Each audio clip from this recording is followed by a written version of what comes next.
Eh bien, le Centre Akamashu, ça fait déjà 34 ans que nous l'avons créé, fondé surtout pour secourir les enfants, pour aider les enfants qui étaient dans la rue, qui étaient dans une décharge. Les parents de ces enfants, ils étaient autrefois dans la décharge. Aujourd'hui, leur vie a changé, mais les enfants sont à l'école. Et nous nous sommes occupés de chaque famille, de chaque personne. Ici, il fallait s'occuper de tout, de l'accueil, de donner un repas par jour à tous les enfants, créer les logements et ensuite l'école, parce que l'école c'est la base de tout développement. Et si on veut que les enfants puissent progresser, il faut qu'elle aille à l'école. Et l'éducation c'est un droit de chaque enfant, c'est pas un privilège. Manger pour un enfant aussi c'est un droit, c'est pas un privilège.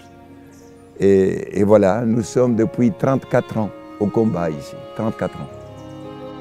Dans le centre, nous avons 30 000 personnes à peu près, mais dans nos écoles, il y a 18 376 étudiants.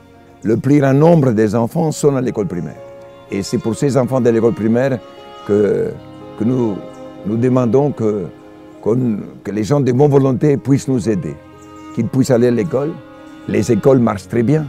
Ce qui ne marche pas bien, c'est surtout la santé et la cantine, parce que nous donnons à manger à tous les enfants de l'école primaire, 11 000 enfants.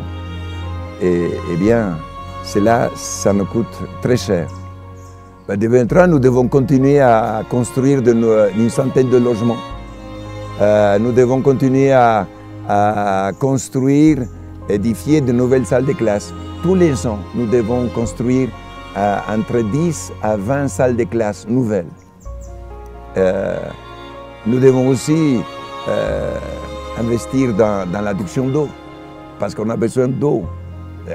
On fait des forages et nous manquons d'eau ici. Les enfants manquent d'eau.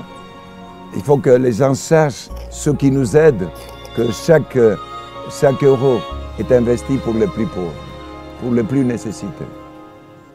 Alors voilà, merci à tous ces gens de bonne volonté qui veulent aider ces enfants à avoir un avenir. Tous ces enfants qui sont là et d'autres qui sont dans les classes maintenant, c'est le patrimoine, c'est la richesse de notre terre, de notre terre. Un enfant, c'est l'enfant de notre terre et il faut l'aider.